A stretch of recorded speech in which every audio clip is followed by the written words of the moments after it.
இந்த வீடியோ எந்த மாற்று மத சகோதரர்களை குறிவைத்தோ அல்லது மாற்று மத சகோதரரை மதமாற்றும் நோக்கிலோ தயாரிக்கப்பட்டதல்ல. மாறாக எனது முஸ்லீம் சகோதரர்களுக்கு இஸ்லாத்தையும் இஸ்லாமிய விஷயங்களையும் நினைவூட்டும் மனத்திலும் இறை மறுப்பாளர்களுக்கும் இறை நம்பிக்கை இல்லாதவர்களுக்கும் நமது மரணத்திற்கு பிறகு ஒரு வாழ்க்கை உண்டு என்பதை நினைவூட்டும் நல்ல நோக்கில் உருவாக்கப்பட்டிருக்கிறது. எனினும் மாற்று மத சகோதரர்கள் இந்த வீடியோவை பார்ப்பதில் எந்த தவறும் இல்லை. உங்கள் மனதில் ஏற்படும் கேள்விகளை கமெண்டில் அல்லது கொடுக்கப்பட்ட மெயில் ஐடியில் பதிவிட்டு அதற்குண்டான பதிலை இன்ஷா அல்லாஹ் அடுத்தடுத்த வீடியோக்களிலோ அல்லது நேரடி பதிலாகவோ பெற்றுக்கொள்வீர்கள் இன்ஷா அல்லாஹ். This video is not intended to target or convert individuals for the faith to Islam. Rather, it is created to remind my Muslim brothers and sisters about Islam and Islamic matters. Additionally, it serves to remind atheists and non-believers of life after death with good intentions. However, individuals of other faiths are welcome to watch this video. If you have any questions, please feel free to post them in the comments or send them to the provided email address. We will strive to address your queries in subsequent videos or directly, inshallah. Assalamu alaikum, my brothers and sisters. ஓகேங்களா?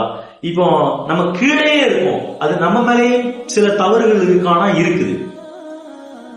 ஏன் இருக்குது? இஸ்லாத்துல அல்லாஹ் என்ன சொல்லி காட்டுறான்?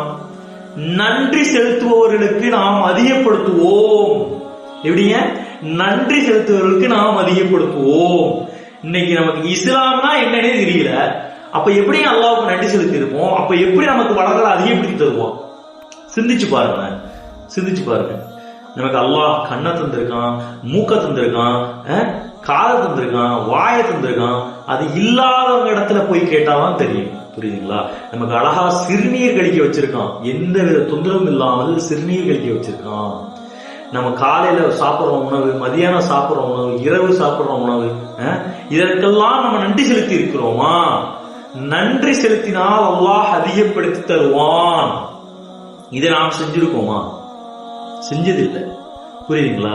இந்த மாதிரி பல விஷயங்கள் இருக்கு இஸ்லாத்துல. எதெல்லாம் செஞ்சா முசீபத் வரும், எதெல்லாம் செஞ்சா என்னுடைய வீட்டுல இருந்து பரக்கத்து போகும், எதெல்லாம் செஞ்சா என்னுடைய வீட்டுல இருந்து ரஹமத்து போகும், இந்த விஷயங்களெல்லாம் நம்ம செஞ்சிருக்கிறோமா? நம்ம என்ன முயற்சி செஞ்சிருக்கிறோம்? நம்ம அந்த பணக்காரர் ஆகுறதுக்கு இல்ல நம்ம அந்த ரிச்சஸ்ட் காய் ஆகுறதுக்கு என்ன முயற்சி செஞ்சிருக்கோம்? நன்றி செலுத்துவது இல்ல. எப்படி நன்றி செலுத்துவது இல்ல? முசீபத்து, அதாவது வரக்கத்தையும் ரஹ்மத்தையும் எது போக்குன்னு இஸ்லாத்துல சொல்லப்பட்டிருக்கோ அந்த விஷயத்தை தெரிஞ்சாதான் தவிர்க்க முடியும்.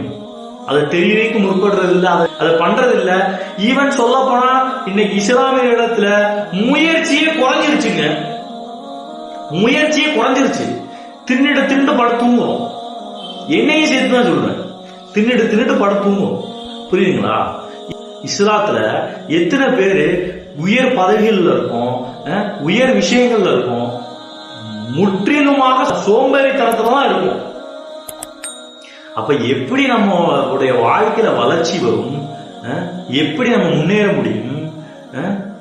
அப்ப யோசிச்சு பாருங்க. எல்லாமே ஒரு காம்பினேஷன் தான். இப்போ ஒருத்தர் முயற்சி பண்றாரு, ஸ்டில் ஏழையா இருக்காரு. ஓகேங்களா? முயற்சி பண்றாரு, ஸ்டில் ஏழையா இருக்காரு. அப்போ இன்ஷா அல்லாஹ் அந்த மரணத்திற்கு பிறகு உள்ள வாழ்க்கையில அல்லாஹ்க்கு பிடிச்ச மாதிரி நடந்திருந்தாரு, அப்படி கலிமாவோட மௌத்தானார்னா அந்த குறையும் இங்க என்ன முயற்சி செஞ்சும் இங்க என்ன விஷயங்கள் செஞ்சும் அவருக்கு கிடைக்கவில்லைன்னா நாளைக்கு அல்லாஹ் அங்க கொடுப்பான். அதான் சொல்லியிருக்கானே, ஒரு முள் தைத்து ஏற்படக்கூடிய ஒரு கஷ்டத்திற்கு கூட பாவங்கள் மன்னிக்கப்படும் அப்படிங்கிறது. அப்ப அந்த முள் தைக்கிறத விட இந்த விஷயம் எவ்வளவு பெரிய விஷயம். எனக்கு இந்த விஷயங்களில் நான் என்ன முயற்சினாலும் வரல, ஒரு மன வருத்தத்திலே இருந்து மௌத்தா போறவருக்கு அங்கே கிடைக்கும். புரியுதுங்களா? இஸ்லாமியர்களை பொறுத்த வரைக்கும் இந்த உலகத்துல எந்த விஷயமே கிடையாது. அதனாலதான் நான் சொல்றேன், யாரையுமே கம்பேர் பண்ண தேவையில்ல. புரியுதுங்களா? நீ எப்படி இருக்கியோ முயற்சி பண்ணி நல்ல இடத்துக்கு வா, மேல இடத்துக்கு வா. உன்னால முடியலையா? முயற்சி பண்ணி மேல இடத்துக்கு வாங்க. போதும் என்ற மனதை வளர்த்துக் கொடுங்க. புரியுதுங்களா? போதும் என்ற மனதை வளர்த்துக்கணும். இதுல எல்லா விஷயமுமே இருக்குங்க.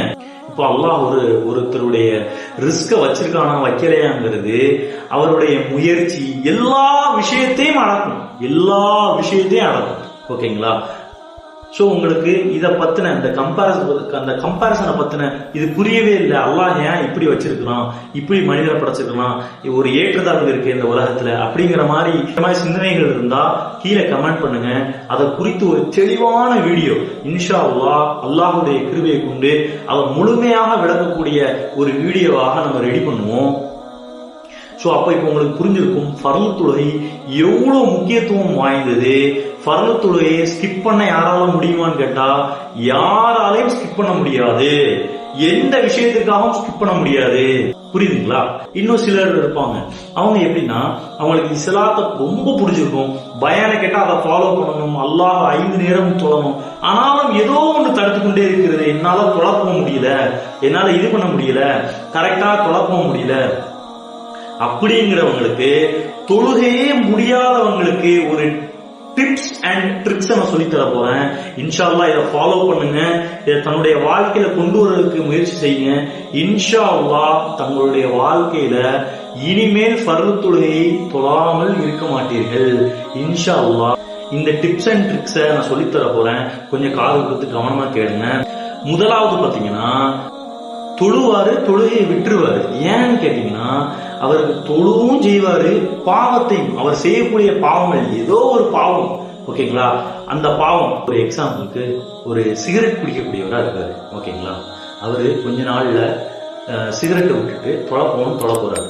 அவருக்கு எல்லாமே இருக்கும், அல்லாஹ் மேல பயம் இருக்கும், அல்லாஹ் மேல நம்பிக்கை இருக்கும், இஸ்லாத்தை ஃபாலோ பண்ணணும், ஒரு பயான கேட்டாருன்னா அதை அமல் பண்ணணும், எல்லாமே இருக்கும். அப்ப என்ன செய்யறாரு, சிகரெட்டை விட்டுட்டு கொஞ்ச நாளைக்கு தொலை போறாரு. கொஞ்ச நாள்ல அப்படியே கண்டினியூஸா தொலை போயிட்டு திடீர்னு அவருடைய மன இச்சையால திருப்பி சிகரெட்டை குடிச்சிடுறாரு, ஓகேங்களா. குடிச்ச உடனே தன்னுடைய உள்ளத்துல ஷைத்தான் என்ன போடுறான், ஐயோ சிகரெட்டை குடிச்சிட்டோம், அப்போ நம்ம அல்லாஹ்வுக்கு உண்மையா இல்ல, தொழுகைக்கு உண்மையா இல்ல, சரி அப்படின்னு தொழுகை விட்டுருவாங்க. மொத்த தொழுகையும் விட்டுருவார்கள். எப்படி? மொத்த ஃபர்து தொழுகையும் அப்படி விட்டுருவாங்க. நான் சொல்றேன் கேளுங்க, இப்படியாப்பட்ட நபர்கள், இப்படி என்னால இந்த பாவத்தை விட்டு வெளியே வர முடியல அப்படிங்கிற நபர்கள், நான் சொல்றேன், நீங்க இதையும் கண்டினியூ பண்ணுங்க, அதையும் கண்டினியூ பண்ணுங்க. எதை முக்கியமா எதை கண்டினியூ பண்றீங்கன்னா, ஃபர்து தொழுகையை கண்டினியூ பண்ணுங்க. மக்களே, நான் சிகரெட் குடிக்காதவங்கள குடிச்சு தொழுகையும் தொழுங்கன்னு நான் சொல்ல வரல, அது ஹராம், அது தடுக்கப்பட்டது. ஆனா என்னால சிகரெட் பழக்கத்தை விட முடியல, அதனால என்னுடைய தொழுகை விடுபட்டு போகுது அப்படின்னு சொல்றவங்களுக்கு நான் சொல்றேன், ஓகேங்களா. அந்த சிகரெட்டையும் குடிங்க, குடிச்சிட்டு ஆனா தொழுகைய டெஃபினட்டா தொழணும். புரியுங்களா? இது இந்த டிப்ஸ் அண்ட் ட்ரிக்ஸ் சொன்னோம்ல, முதலாவது டிப்ஸ், நீங்க ஆனா தொழுகைய நிச்சயமா தொழணும். ஏன்னா தொழுகைய ஒரு கான்ஸ்டன்டா, ஒரு கன்சிஸ்டன்டா வச்சுக்கோங்க. அது இன்ஷா அல்லாஹ் மானக்கேடான விஷயங்களை விட்டு தவிர்க்கும், ஒரு மனிதனை காப்பாற்றும். அப்போ சிகரெட்டுக்காக நீங்க விட வேண்டியது தொழுகையே அல்ல, தொழுகையை நீங்க தொழுங்க. நீங்க உங்களுக்கு அந்த பாவத்தை பண்ண முடியலன்னா அந்த பாவத்தையும் பண்ணுங்க, ஆனா கொஞ்சம் கொஞ்சமாக அல்லாஹ்வுக்காக குறைச்சிட்டே வாங்க. இன்ஷா அல்லாஹ் ஒரு நாள் உங்களுடைய தொழுகை அந்த பாவக்கேடான விஷயத்தை விட்டு தவிர்க்கும். இன்ஷா அல்லாஹ் ஹதீஸின் வாயிலாக வருது, தொழுகை மானக்கேடான விஷயங்களை விட்டு தவிர்க்கும். அல்லாஹு அக்பர், அல்லாஹு அக்பர். சோ இத கண்டினியூ பண்ணுங்க. என்னுடைய வாழ்க்கையில நான் தொழுகையை எடுத்துட்டேன், ஓகேங்களா. நீங்க பாவத்தை அதை விட முடியலன்னா அப்படியே கொஞ்சம் கொஞ்சமா விடுங்க. தொழுகைய என்ன ஆனாலும் சரி, என்ன ஆனாலும் சரி, அந்த ஃபர்து தொழுகையில மட்டும் விட்டு விடாதீர்கள், ஓகேங்களா. ரெண்டாவது டிப்ஸ், ரெண்டாவது உள்ள ஆட்கள் எப்படின்னா, மஸ்ஜிதுக்கு இப்ப வீடு ஒரு இடத்துல இருக்கு, வீட்டுல இருந்து மஸ்ஜித் ஒரு 3 கிலோமீட்டரோ இல்ல 5 கிலோமீட்டரோ இருக்கும், ஓகேங்களா. அதுக்கு சோம்பரப்பட்டு தொழுகையை விடுறது, ஃபர்து தொழுகையை விடுறது. எப்படி?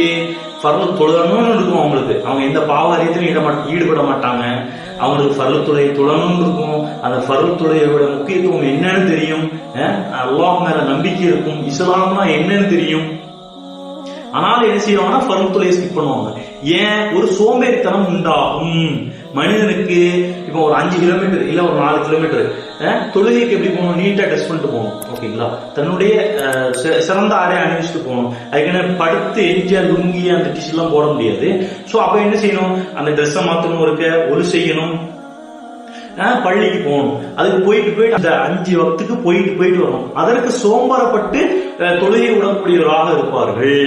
அவர்களுக்கு உள்ள டிப்ஸ் அண்ட் டிக்ஸ் என்னன்னா, நீங்க தயவு செஞ்சு வீட்டிலே தொழுங்க. வீட்டிலே ஒரு சுத்தமான இடத்துல உங்களுக்கு அந்த தொழுகை பழக்கமாகும் வரை வீட்டிலே தொழுங்க. தயவு செஞ்சு கவனிங்க மக்களே, நான் பள்ளிக்கு ரெகுலராக போயிட்டு இருக்கவங்கள வீட்டுல தொழுன்னு சொல்லல. அதாவது பள்ளிக்கு போக முடியாம தொழுகையை ஸ்கிப் பண்ணுவாங்க தெரியுமா, அவங்களுக்கு சொல்லும் ஒரு டிப்ஸ். நீங்க பள்ளிக்கு போக முடியலனாலும் பரவாயில்ல, வீட்டுல தொழுங்க. அந்த குறிப்பிட்ட நபர்கள் வீட்டிலே தொழுங்க. ஏன்னா தொழுகைதான் நமக்கு முக்கியம். புரியுதுங்களா? இப்ப அந்த சோம்பேறித்தனத்தை வச்சு ஒரு தொழுகையே போயிருது, ஃபர்லு தொழுகையே போயிருது. பிஸ்மில்லா சொல்லி வீட்லயே ஒரு செய்யுங்க, முசல்லா வீட்லயே ஒண்ணு வச்சுக்கோங்க, வீட்லயே தொழுங்க, வக்த மட்டும் பாத்துக்கோங்க. இதுக்கு மேல நம்ம சுருக்கி தர முடியாது. டெஃபினட்டா வீட்லயாவது தொழுது கொள்ளுங்கள். தனக்குன்னு ஒரு இடத்தை ஏற்படுத்தி, ஒரு முசல்லாவை ஏற்படுத்தி, ஒரு சுத்தமான இடத்துல ஒரு செஞ்சு வீட்லயே வக்து வந்தோடனே வீட்லயே தொழுது கொள்ளுங்கள். ஆனா நீங்க ஜமாத்தோட தக்பீர் தாரிமாவோட தொழக்கூடிய நன்மை அறிந்தீங்கன்னா வீட்டுல தொழ மாட்டீங்க. பட் இருந்தாலும் பரவாயில்ல, பள்ளியாசலுக்கு போக சோம்பரப்பட்டு லேசினஸ்னால ஸ்கிப் பண்றதுக்கு வீட்டிலே தொழுகிறது எவ்வளவோ மேல். ஓகேங்களா? இதே மாதிரிதான் பல பேர் அங்கங்க வேலைக்கு போறேன், அங்க போறேன், இங்க போறேன்ட்டு தொழுகையை ஸ்கிப் பண்ணிக்கிட்டு இருக்காங்க. போற இடத்துக்கு ஒரு முசல்லாவை எடுத்துட்டு போங்க. நீங்க ஸ்கிப் பண்ணி தொழுகையை தொழாமல் இருக்கிறதுக்கு ஒரு முசல்லாவை வச்சுட்டு தன்னுடைய பகுதிகளிலேயே எங்க சுத்தமா இருக்கோ அந்தந்த இடங்கள்லயே அந்தந்த நேரத்துல அந்தந்த தொழுகைய சால சிறந்தது. புரியுதுங்களா?